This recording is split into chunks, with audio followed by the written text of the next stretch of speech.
In this video we shall talk about views. So what is a view? There are two kinds of them. The first is so-called normal view, so it's a virtual relational table. Usually it's a named result of a query execution. We shall see an example in a couple of minutes.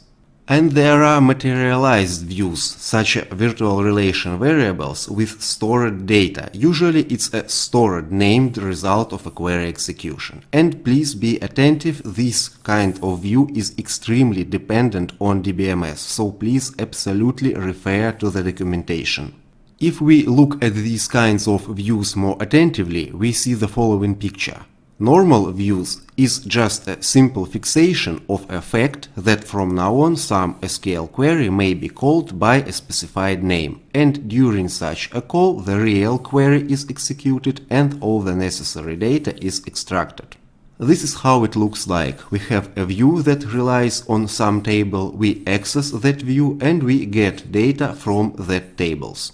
With materialized views, we do not only give an alias to some SQL query, but we force DBMS to make a temporary storage, and this storage is updated on some algorithms. Then, during the view access, DBMS reads that storage and extracts the data. This is how it looks like. We have that materialized view and it relies on some storage, and that storage collects data from tables, and then when we access the view, the DBMS reads the storage.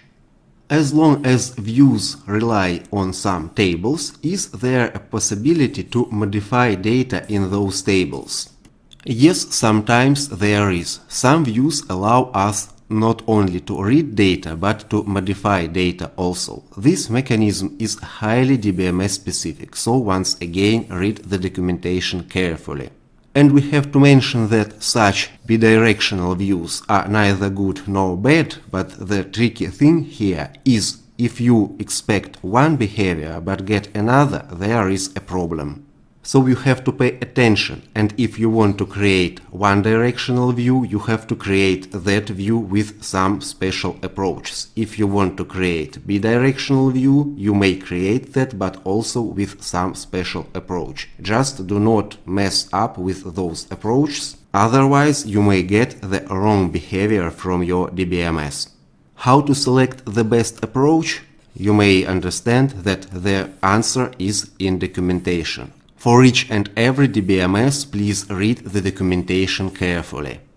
No matter what kind of views you are using, there are some pros. First, you may achieve complex query management simplification, because maybe you have some complex query, then you create a view based on that query, and the view is a simple thing to use. Once you create a lot of those simple views, you get a good approach to simple and powerful API creation. So those views are your API now for your database. And as long as that API hides some business logic, the business logic itself is simplified from now on. Most views, especially non-materialized ones, lead to minimum storage and speed overhead, so we get all that advantages with minimum effort.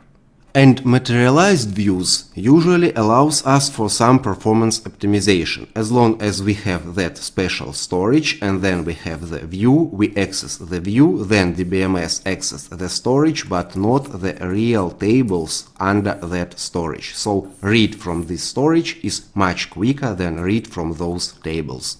This API approach allows us to add additional security level, because we have tables, then we have some views, and we may grant access for someone to those views only, but not to those tables.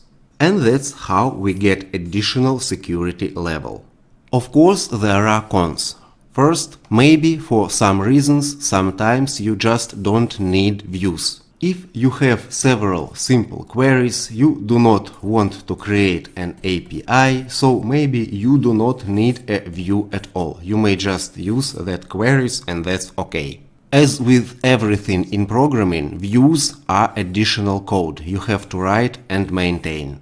And of course, each and every DBMS has some limitations on available operations via views. So if you want something special from your views, you have to deal with those limitations somehow. But nevertheless, views are neither good nor bad. It's just a tool, so use it wisely. Now let's review an example on how to create a view. Imagine we have to get a list of files uploaded on the first Saturday and Sunday of every month, and we have to retrieve this data from a lot of application parts and maybe a lot of applications. This is the query. Of course, it is complex, and if we have to maintain such a code in a lot of different places, it is a bad situation. But we may create a view. We have to write such a syntax as create view, view name, as, and then we put our initial query here, and that's all. And from now on, instead of using such a huge query, we may use such a simple syntax, and that query is stored in some one single place, so it's easy to maintain such a code. This is the example on how to manage access permissions with view. Imagine we have to limit access to some stored files by their extensions, such extensions as mentioned here. We may create a view to access all fields of that table, and we add the condition here naming all those extensions, and we add that with check option syntax. From now on we have our initial table file and we have our view, and we may prohibit access to this table for some user, but grant access to this view, and the user will be able to communicate with this table via view.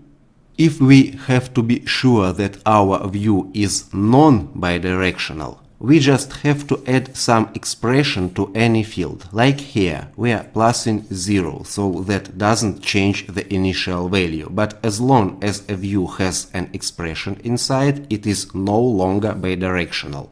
And now let's see a couple of live examples in Sparx Enterprise Architect and MySQL Workbench. To create a view using Sparx Enterprise Architect, you may use such a tool called View. So you can create a view and edit it. As long as we already have several views, let's just quickly look at them. We select SQL Object Properties and we see the SQL code here, the body, the essence of the view. In MySQL Workbench you also have that tool View, or you may open already existing view, just click Edit View and see the SQL code here. Of course, you may edit it, save and update the view. And once the view is ready, you may access it as a table. For instance, you may execute such a query. Here is the result. Of course, there is no data in our database now, so no data here, but you see that the query was executed successfully and we see such a temporary result here. That's all about views, and in the next video we shall discuss such database object as check.